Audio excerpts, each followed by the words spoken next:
ఇది హైదరాబాద్ మహానగరంలో జరిగే కథ. ఇక్కడ శంకర్ రోబో కర్మాగారం నిర్మిస్తాడు. అతను రోబోటిక్స్లో నిపుణుడు. ఇతను ఒక హ్యూమనాయిడ్ రోబోను కనుగొంటాడు. ఆ రోబో పేరు ఆరా. ఇది ఒక ఫిమేల్ రోబో. అదే ల్యాబ్లో శంకర్కి సహాయంగా అతని స్నేహితుడు రఘు కూడా పనిచేస్తుంటాడు. శంకర్కు ఒక కుమారుడు, రఘుకు ఒక కుమారుడు ఉంటారు. ఆ ల్యాబ్లో తయారు అయ్యే హ్యూమనాయిడ్ రోబో గురించి పాకిస్తాన్ ఆర్మీకి తెలుస్తుంది. వారు శంకర్కి కాల్ చేసి, నీ రోబో మాకు కావాలి, నీకు 1000 కోట్లు ఇస్తాము అని చెప్తారు. దానికి మీరు ఎంత ఇచ్చినా నాకు అవసరం లేదు, ఇది నేను మా దేశ భద్రత కోసం తయారు చేస్తున్నా అని చెప్పి కాల్ కట్ చేస్తాడు. మరుసటి రోజు అదే ఆఫర్ రఘుకి ఇస్తారు. రఘు ఆ డబ్బుతో సెటిల్ అవ్వచ్చు అని భావించి ఒప్పుకుంటాడు. ఆ రోజు రాత్రి రఘు రోబోను దొంగతనం చేస్తుండగా శంకర్ పోలీసులతో అక్కడికి వస్తాడు. శంకర్ రఘుతో, నేను నిన్న నీ మొబైల్ చెక్ చేశా, పాకిస్తాన్ వాడి నంబర్ నీ మొబైల్లో ఉండటం చూసి అనుమానం వచ్చి పోలీసులతో వచ్చా అని చెప్పి పోలీసులకి అప్పగిస్తాడు. రఘును కోర్టులో హాజరుపరుస్తారు. కోర్టులో జడ్జి ఇలా తీర్పు ఇస్తాడు. ఇలాంటి దేశద్రోహుల ద్వారా దేశ భద్రతకు భంగం కలుగుతుంది. వెంటనే ఇతనికి ఉరి శిక్ష విధించండి అని జడ్జి తీర్పు ఇస్తాడు. తరువాత రఘుకి ఉరి శిక్ష వేస్తారు. రఘు కొడుకును శంకర్ పెంచుతాడు. తన తండ్రి మరణంకు కారణం అయిన శంకర్ను ఎలాగైనా చంపాలని రఘు కొడుకు అనుకుంటాడు. అలానే జడ్జి తీర్పు గుర్తు తెచ్చుకొని దేశ భద్రతకు కూడా భంగం తెచ్చేలా చేస్తా అనుకుంటూ పెరిగి పెద్ద అవుతాడు. శంకర్ ఆ రోబో పనులు అన్ని పూర్తి చేసి ఆర్మీకి ఇస్తాడు. 25 సంవత్సరాల తరువాత శంకర్ బాటలోనే అతని కొడుకు విక్రమ్ కూడా ఒక రోబోను కనుగొంటాడు. విక్రమ్ కనిపెట్టిన రోబో కూడా ఫిమేల్ హ్యూమనాయిడ్ రోబో. పేరు లీసా. ఈ రోబోకు మానవులకు ఉండే జాలి, భయం, కరుణ అన్నీ ఉంటాయి. రఘు కొడుకు రణదేవ్ అమెరికాలో జంతువుల పరిశోధన మీద పీహెచ్డీ చేస్తాడు.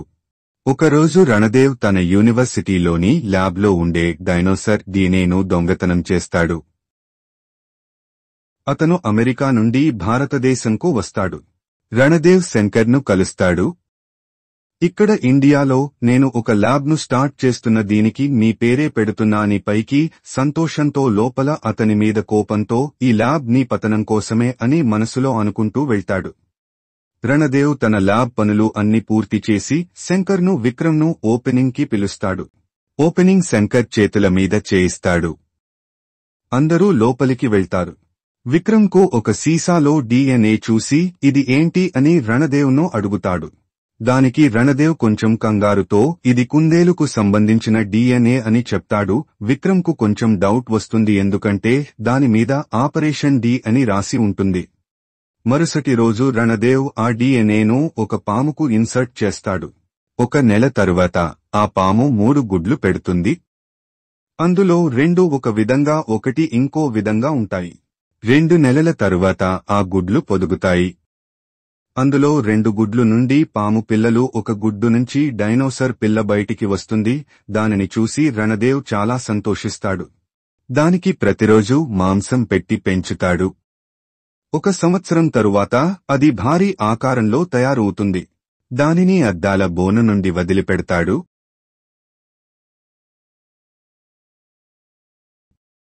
ఆ డైనోసర్ ఊరు మీద పడి మనుషులను తొక్కుకుంటూ పోతుంది. అక్కడి గవర్నమెంట్ ఆ డైనోసర్ను చంపమని పోలీసులకి ఆజ్ఞ వేస్తుంది. కానీ పోలీసులు వల్ల కూడా కాదు ఆ డైనోసర్ను చంపడం.